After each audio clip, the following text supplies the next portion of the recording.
अत ध्यानं प्रवक्ष्यामि शृणु सर्वाङ्गसुन्दरी। यत्कृतं देवदेवेन ध्यानं हनुमतः प्रियम्। पञ्चवक्त्रं महाभीमं त्रिपञ्चनयनैर्युतं बाहुभिर्दशभिर्युक्तं सर्वकामार्थसिद्धिदम्। पूर्वं तु वानरं वक्त्रं कोटिसूर्यसमप्रभं दंष्ट्राकरालवदनं भ्रुकुटीकुटिलेक्षणम्। अस्यैव दक्षिणं वक्त्रं नारसिंहं महाद्भुतम् अत्युग्रतेजवपुषं भीषणं भयनाशनम्। पश्चिमं गारुडं वक्त्रं वक्रतुण्डं महाबलं सर्वनागाप्रशमनं विषभूतादिकृन्तनम्। उत्तरं सौकरं वक्त्रं कृष्णं दीप्तं नभोपमं पातालसिंहवेताल ज्वररोगादिकृन्तनम्। ऊर्ध्वं हयाननं घोरं दानवान्तकरं परं येन वक्त्रेण विप्रेन्द्र तारकख्यं महासुरं। जगानसरसं तत्स्यात् सर्वशास्त्रहरं परं ध्यात्वा पञ्चमुखं रुद्रं हनुमन्तं दयानिधिम्। खड्गं त्रिशूलं खट्वाङ्गं पाशाङ्कुशपर्वतं मुष्टिं कौमदकीं वृक्षं धारयन्तं कमण्डलम्। बिन्दिपालं ज्ञानमुद्रां दशाभिमुनिपुङ्गवम् एतानि युधजालानि धारयन्तं भजाम्यहम्। प्रीतासनोपविष्टं तं सर्वाभरणभूषितं दिव्यमाल्याम्बरधरं दिव्यगन्धानुलेपनम्। सर्वाश्चर्यमयं देवं हनुमद्विश्वतोमुखं पञ्चास्यम् अच्युतम् अनेक विचित्रवर्णावक्त्रं शशाङ्कशिखरं कपिराजवर्यं पीताम्बरादिमुकुटैरूपशोभिताङ्गम्।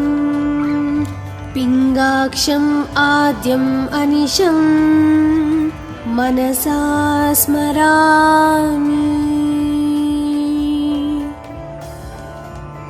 मर्कतीशं महोत्साहं सर्वाश्रुहरं परं शत्रुसंहार मां रक्ष श्रीमन्नापडनुद्धर। ॐ हरिमरकटमरकटमन्त्रमिदं परिलिख्यति लिख्यति वामतले यदि नश्यति नश्यति शत्रुकलां यदि मुञ्चति मुञ्चति वामलता।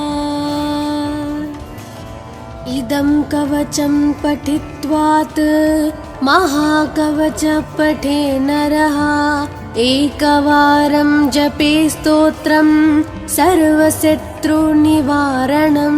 द्विवारं तु पठे नित्यं पुत्रपौत्राप्रवर्धनं। त्रिवारं च पठे नित्यं सर्वसमाप्तकरं शुभम्। चतुर्वारं पठे नित्यं सर्वरोगनिवारणं। पञ्चवारं पठे नित्यं सर्वलोकवशङ्करं। षड्वारं च पठे नित्यं सर्वदेवावशङ्करं। सप्तवारं पठे नित्यं सर्वसौभाग्यदायकम्। अष्टवारं पठे नित्यं मिष्टकामार्थसिद्धिदम्। नववारं पठे नित्यं राजभोगमवाप्नुयात्। दशवारं पठे नित्यं त्रैलोक्यज्ञानदर्शनं।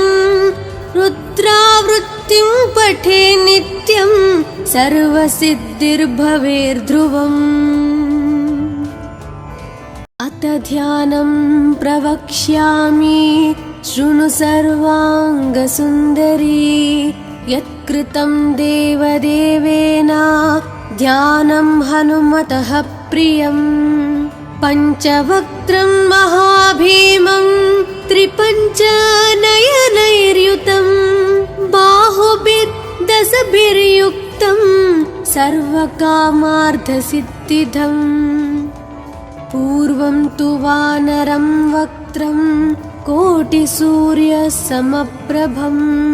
दंष्ट्राकरालवदनं भ्रुकुटीकुटिलेक्षणम्। अस्यैव दक्षिणं वक्त्रं नारसिंहं महाद्भुतम्। अत्युग्रतेजवपुषं भीषणं भयनाशनम्। पश्चिमं गारुडं वक्त्रं वक्रतुण्डं महाबलं। सर्वनागाप्रशमनं विषभूतादिकृन्तनम्।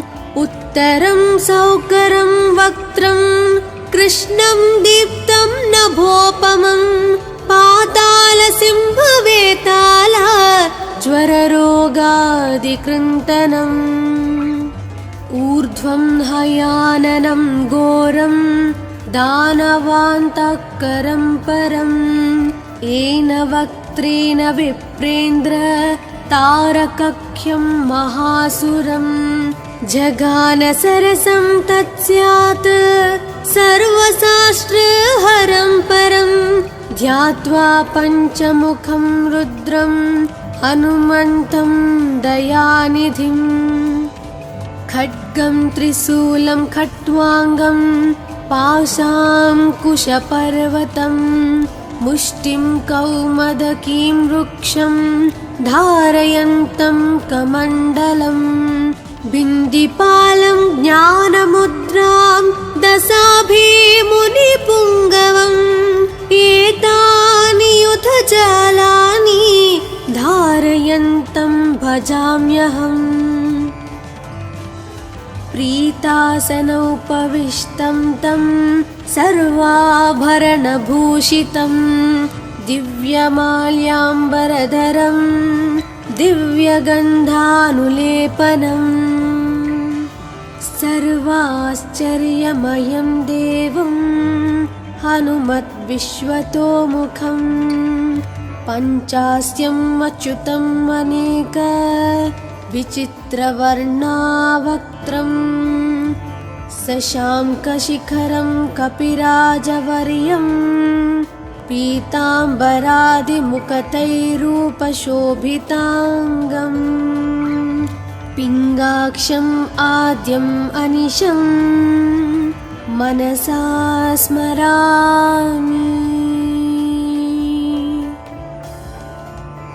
मर्कतीशं महोत्साहं सर्वाश्रुहरं परं। शत्रुसंहार मां रक्ष श्रीमन्नापडनुद्धर। ॐ हरिमरकटमरकटमन्त्रमिदं परिलिख्यति लिख्यति वामतले। यदि नश्यति नश्यति शत्रुकलां। यदि मुञ्चति मुञ्चति वामलता। इदं कवचं पठित्वात् महाकवच पठे नरः। एकवारं जपे स्तोत्रं सर्वशत्रुनिवारणं। द्विवारं तु पठे नित्यं पुत्रपौत्राप्रवर्धनं। त्रिवारं च पठे नित्यं सर्वसमाप्तकरं शुभम्। चतुर्वारं पठे नित्यं सर्वरोगनिवारणं। पञ्चवारं पठे नित्यं नित्यं सर्वलोकवसङ्करं षड्वारं च पठे नित्यं सर्वदेवावशङ्करं सप्तवारं पठे नित्यं सर्वसौभाग्यदायकम् अष्टवारं पठे नित्यं मिष्टकामार्थसिद्धिदं नववारं पठे नित्यं राजभोगमवाप्नुयात् दशवारं पठे नित्यं त्रैलोक्यज्ञानदर्शनं रुद्रावृत्तिं पठे नित्यं सर्वसिद्धिर्भवेर्ध्रुवम् अथ ध्यानं प्रवक्ष्यामि शृणु सर्वाङ्गसुन्दरी यत्कृतं देवदेवेन ध्यानं हनुमतः प्रियं पञ्चवक्त्रं महाभीमं त्रिपञ्चनयनैर्युतं बाहुभिर्दशभिर्युक्तं सर्वकामार्थसिद्धिदम् पूर्वं तु वानरं वक्त्रं कोटिसूर्यसमप्रभं दंष्ट्राकरालवदनं भ्रुकुटीकुटिलेक्षणम् अस्यैव दक्षिणं वक्त्रं नारसिंहं महाद्भुतम् अत्युग्रतेजवपुषं भीषणं भयनाशनम् पश्चिमं गारुडं वक्त्रं वक्रतुण्डं महाबलं सर्वनागाप्रशमनं विषभूतादिकृन्तनम् उत्तरं सौकरं वक्त्रं कृष्णं दीप्तं नभोपमं पातालसिंहवेताल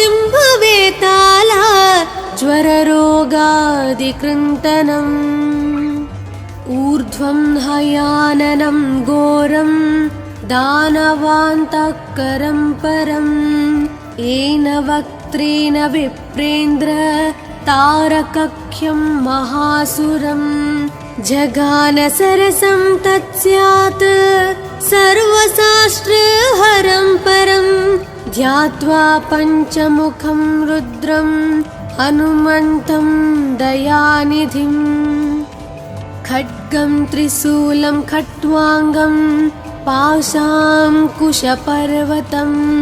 मुष्टिं कौमदकीं वृक्षं धारयन्तं कमण्डलं बिन्दिपालं ज्ञानमुद्रां दशाभिमुनिपुङ्गवम् एतानि युधजालानि धारयन्तं भजाम्यहम्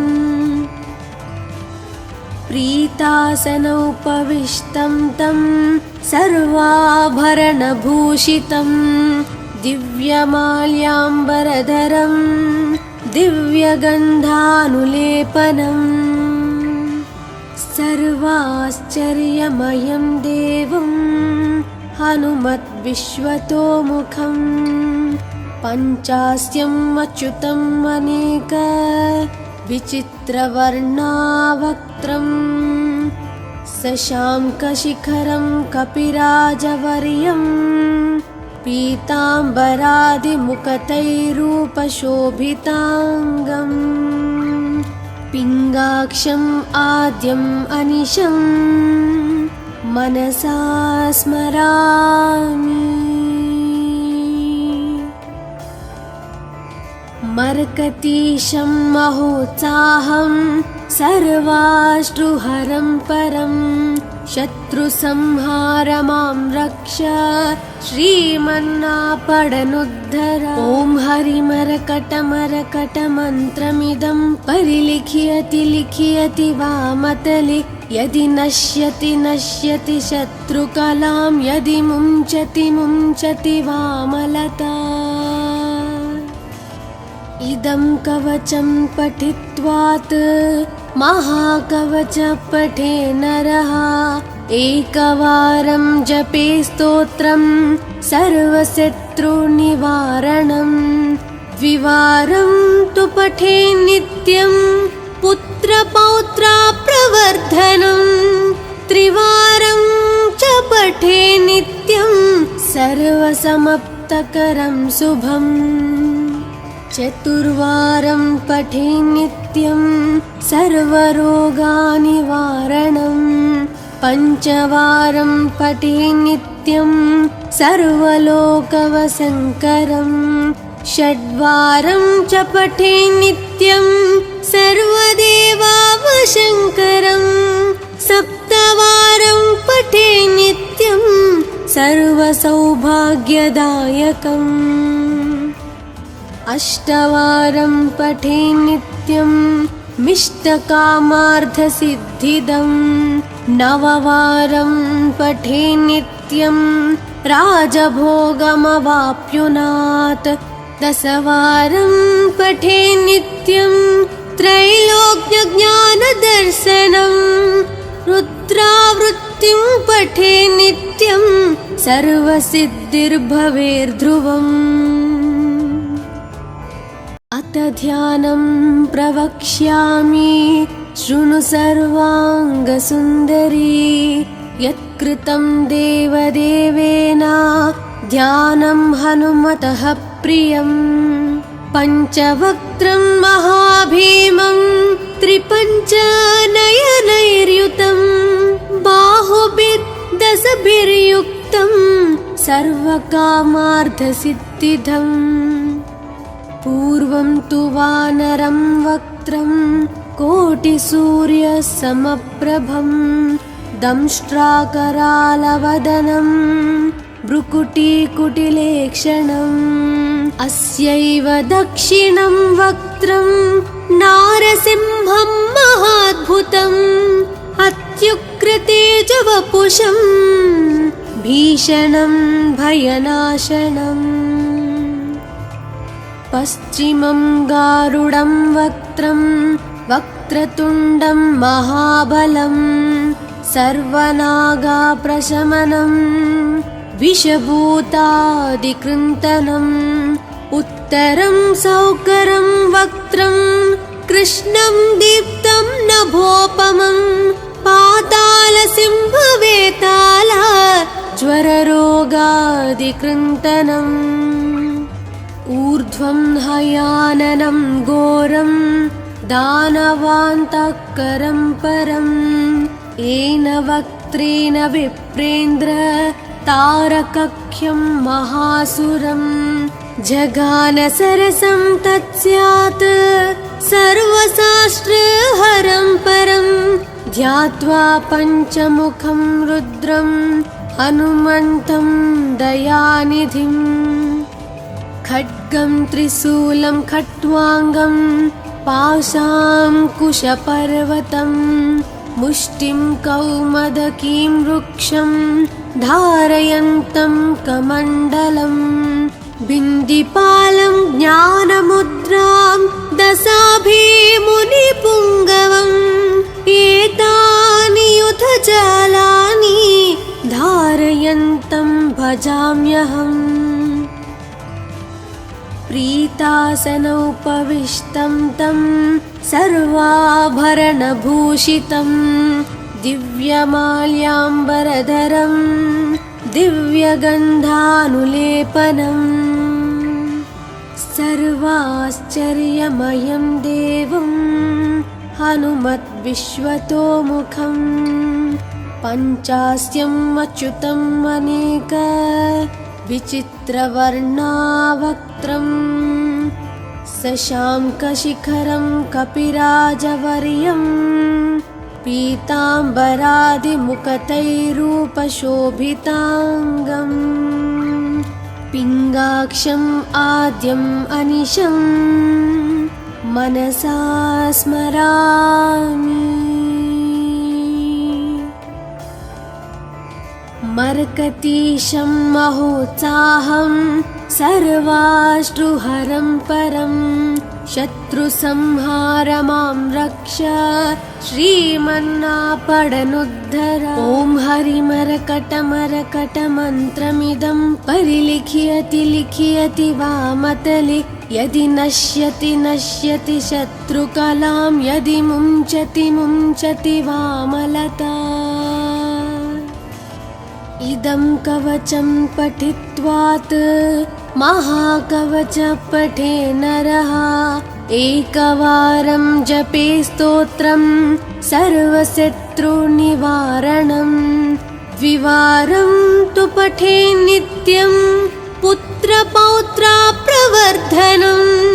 त्रिवारं च पठे नित्यं सर्वसमाप्तकरं शुभम्। चतुर्वारं पठे नित्यं सर्वरोगनिवारणं। पञ्चवारं पठे नित्यं सर्वलोकवशङ्करं। षड्वारं च पठे नित्यं सर्वदेवावशङ्करं।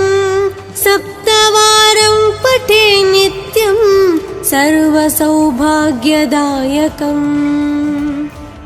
अष्टवारं पठे नित्यं मिष्टकामार्थसिद्धिदं। नववारं पठे नित्यं राजभोगमवाप्नुयात्। दशवारं पठे नित्यं त्रैलोक्यज्ञानदर्शनं। रुद्रावृत्तिं पठे नित्यं सर्वसिद्धिर्भवेर्ध्रुवम्। अथ ध्यानं प्रवक्ष्यामि शृणु सर्वाङ्गसुन्दरी। यत्कृतं देवदेवेन ध्यानं हनुमतः प्रियं। पञ्चवक्त्रं महाभीमं त्रिपञ्चनयनैर्युतं। बाहुभिर्दशभिर्युक्तं सर्वकामार्थसिद्धिदम्। पूर्वं तु वानरं वक्त्रं कोटिसूर्यसमप्रभं। दंष्ट्राकरालवदनं भ्रुकुटीकुटिलेक्षणम्। अस्यैव दक्षिणं वक्त्रं नारसिंहं महाद्भुतम्। अत्युग्रतेजवपुषं भीषणं भयनाशनम्। पश्चिमं गारुडं वक्त्रं वक्रतुण्डं महाबलं। सर्वनागाप्रशमनं विषभूतादिकृन्तनम्। उत्तरं सौकरं वक्त्रं कृष्णं दीप्तं नभोपमं। पातालसिंहवेताल ज्वररोगादिकृन्तनम्। ऊर्ध्वं हयाननं घोरं दानवान्तकरं परम्। येन वक्त्रेण विप्रेन्द्र तारकख्यं महासुरं। जघानसरसं तत्स्यात् सर्वशास्त्रहरं परं। ध्यात्वा पञ्चमुखं रुद्रं हनुमन्तं दयानिधिम्। खड्गं त्रिशूलं खट्वाङ्गं पाशाङ्कुशपर्वतं। मुष्टिं कौमदकीं वृक्षं धारयन्तं कमण्डलम्। बिन्दिपालं ज्ञानमुद्रां दशाभिमुनिपुङ्गवम्। एतानि युधजालानि धारयन्तं भजाम्यहम्। प्रीतासनोपविष्टं तं सर्वाभरणभूषितं। दिव्यमाल्याम्बरधरं दिव्यगन्धानुलेपनम्। सर्वाश्चर्यमयं देवं हनुमद्विश्वतोमुखं। पञ्चास्यम् अच्युतम् अनेक विचित्रवर्णावक्त्रं। शशाङ्कशिखरं कपिराजवर्यं पीताम्बरादिमुखतैरूपशोभिताङ्गम् पिङ्गाक्षम् आद्यम् अनिशम् मनसा स्मरामि। मर्कतीशं महोत्साहं सर्वाश्रुहरं परं शत्रुसंहार मां रक्ष श्रीमन्नापडनुद्धर। ॐ हरिमरकटमरकटमन्त्रमिदं परिलिख्यति लिख्यति वामतले यदि नश्यति नश्यति शत्रुकलां यदि मुञ्चति मुञ्चति वामलता। इदं कवचं पठित्वात् महाकवच पठे नरः एकवारं जपे स्तोत्रं सर्वशत्रुनिवारणं द्विवारं तु पठे नित्यं पुत्रपौत्राप्रवर्धनं त्रिवारं च पठे नित्यं सर्वसमाप्तकरं शुभम् चतुर्वारं पठे नित्यं सर्वरोगनिवारणं पञ्चवारं पठे नित्यं सर्वलोकवशङ्करं षड्वारं च पठे नित्यं सर्वदेवावशङ्करं सप्तवारं पठे नित्यं सर्वसौभाग्यदायकम् अष्टवारं पठे नित्यं मिष्टकामार्थसिद्धिदं नववारं पठे नित्यं राजभोगमवाप्नुयात् दशवारं पठे नित्यं त्रैलोक्यज्ञानदर्शनं रुद्रावृत्तिं पठे नित्यं सर्वसिद्धिर्भवेर्ध्रुवम्। अथ ध्यानं प्रवक्ष्यामि शृणु सर्वाङ्गसुन्दरी यत्कृतं देवदेवेन ध्यानं हनुमतः प्रियं पञ्चवक्त्रं महाभीमं त्रिपञ्चनयनैर्युतं बाहुभिर्दशभिर्युक्तं सर्वकामार्थसिद्धिदम् पूर्वं तु वानरं वक्त्रं कोटिसूर्यसमप्रभं दंष्ट्राकरालवदनं भ्रुकुटीकुटिलेक्षणम् अस्यैव दक्षिणं वक्त्रं नारसिंहं महाद्भुतम् अत्युग्रतेजवपुषं भीषणं भयनाशनम्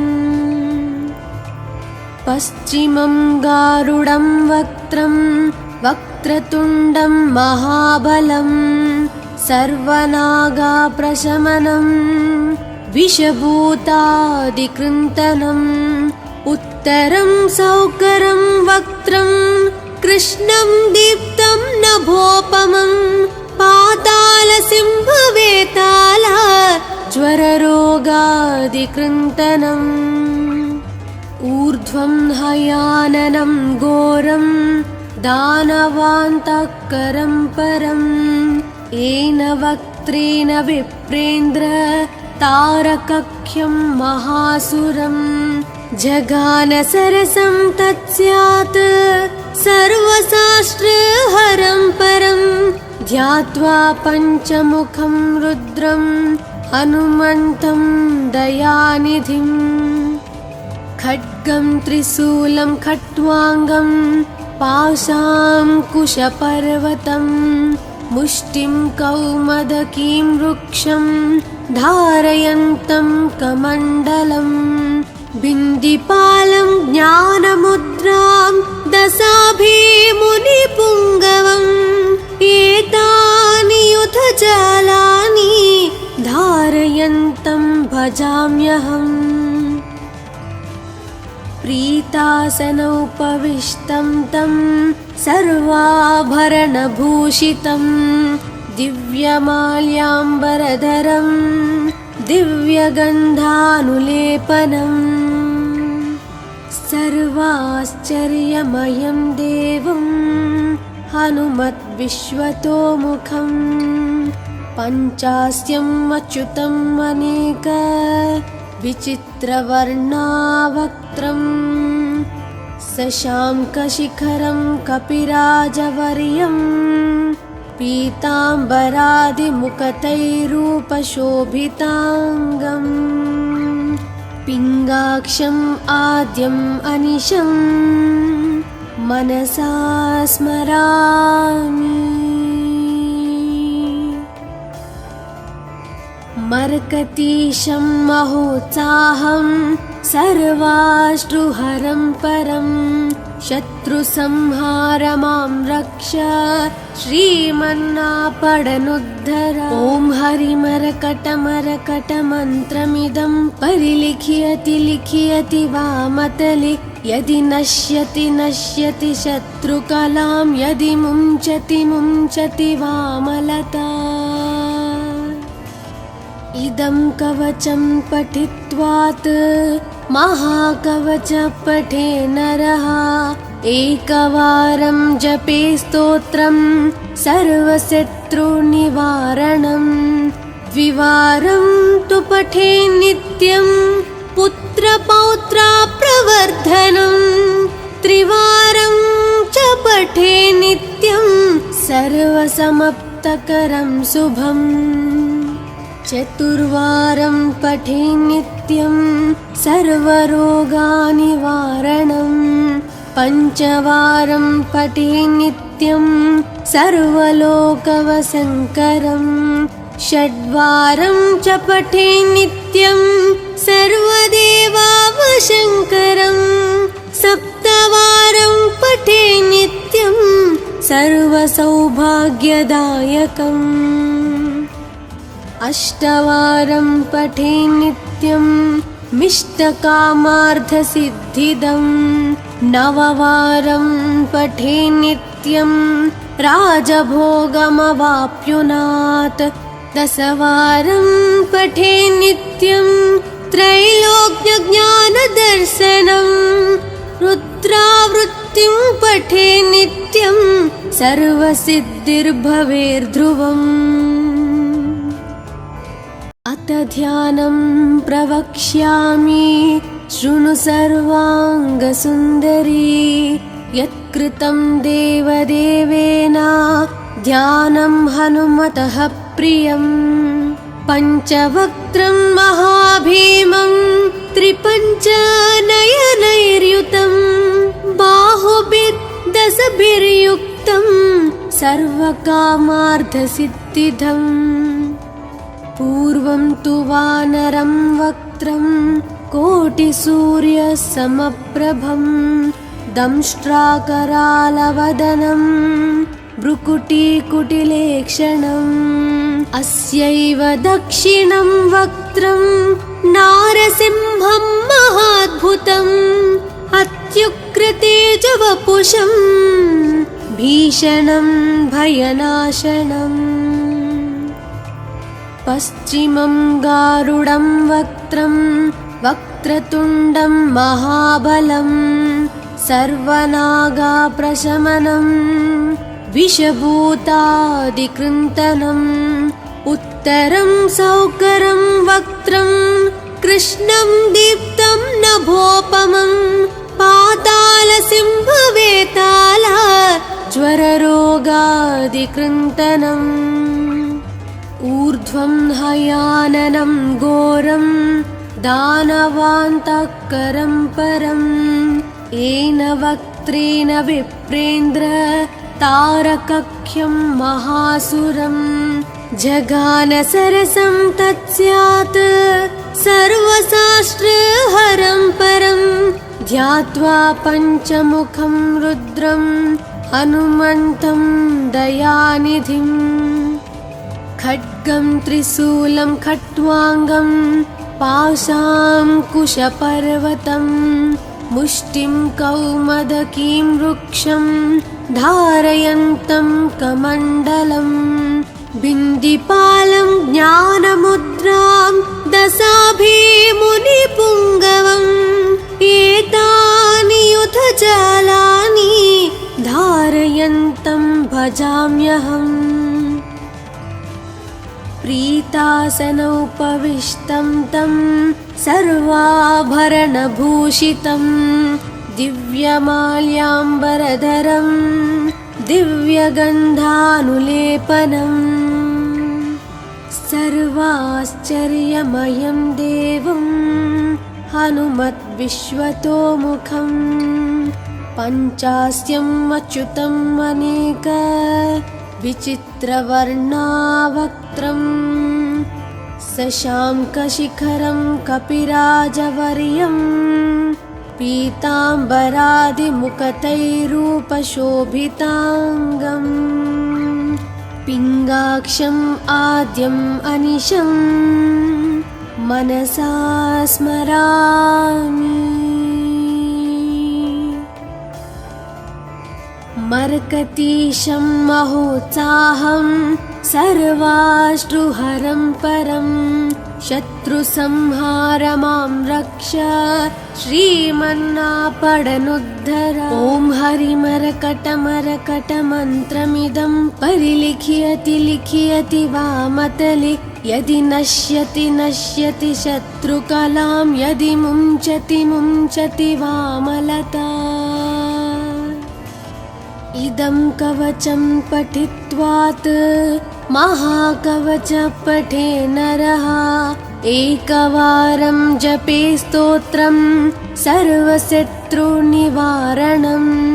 द्विवारं तु पठे नित्यं पुत्रपौत्राप्रवर्धनं त्रिवारं च पठे नित्यं सर्वसमाप्तकरं शुभम् चतुर्वारं पठे नित्यं सर्वरोगनिवारणं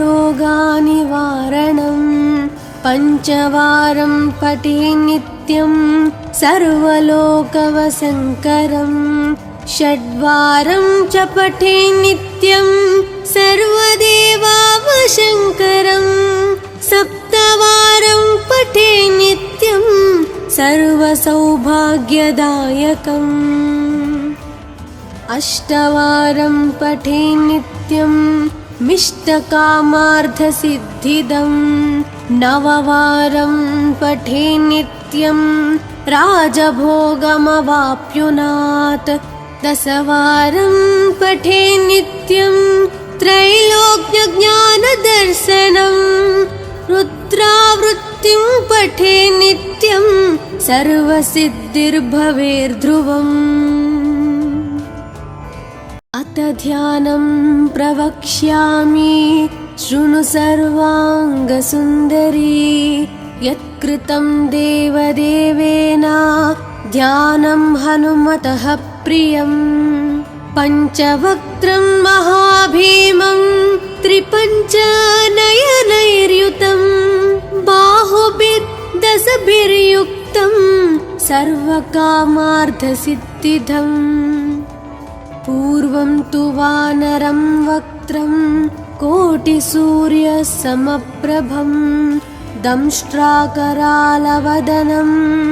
भ्रुकुटीकुटिलेक्षणम् अस्यैव दक्षिणं वक्त्रं नारसिंहं महाद्भुतम् अत्युग्रतेजवपुषं भीषणं भयनाशनम्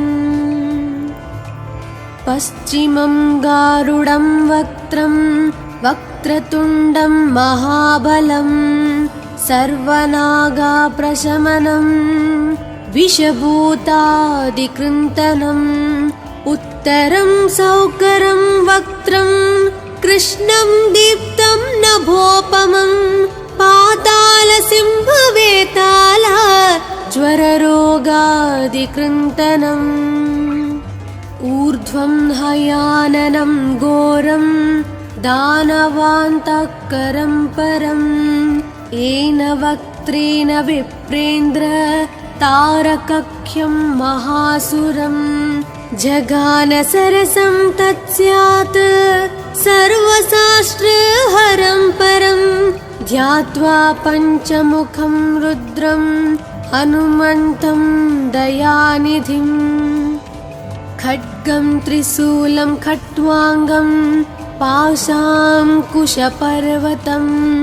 मुष्टिं कौमदकीं वृक्षं धारयन्तं कमण्डलम् बिन्दिपालं ज्ञानमुद्रां दशाभिमुनिपुङ्गवम् एतानि युधजालानि धारयन्तं भजाम्यहम्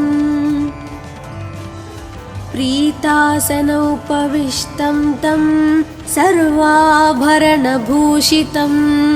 दिव्यमाल्याम्बरधरं दिव्यगन्धानुलेपनम् सर्वाश्चर्यमयं देवं हनुमद्विश्वतोमुखं पञ्चास्यम् अच्युतम् अनेक विचित्रवर्णावक्त्रं शशाङ्कशिखरं कपिराजवर्यं पीताम्बरादिमुकुटैरूपशोभिताङ्गम् पिङ्गाक्षम् आद्यम् अनिशं मनसा स्मरामि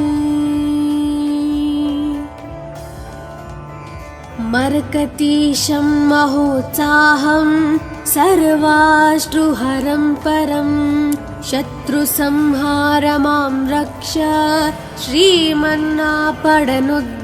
ॐ हरिमरकटमरकटमन्त्रमिदं परिलिख्यति लिख्यति वामतले यदि नश्यति नश्यति शत्रुकलां यदि मुञ्चति मुञ्चति वामलता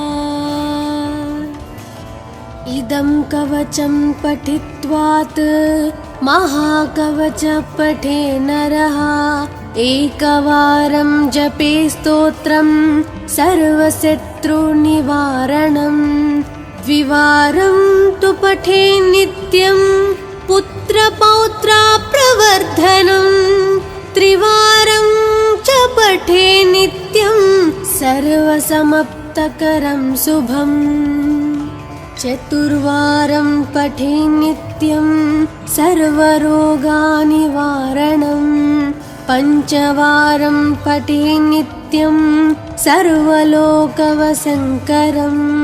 षड्वारं च पठे नित्यं सर्वदेवावशङ्करं सप्तवारं पठे नित्यं सर्वसौभाग्यदायकम् अष्टवारं पठे नित्यं मिष्टकामार्थसिद्धिदं नववारं पठे नित्यं राजभोगमवाप्नुयात् दशवारं पठे नित्यं त्रैलोक्यज्ञानदर्शनं रुद्रावृत्तिं पठे नित्यं सर्वसिद्धिर्भवेर्ध्रुवम्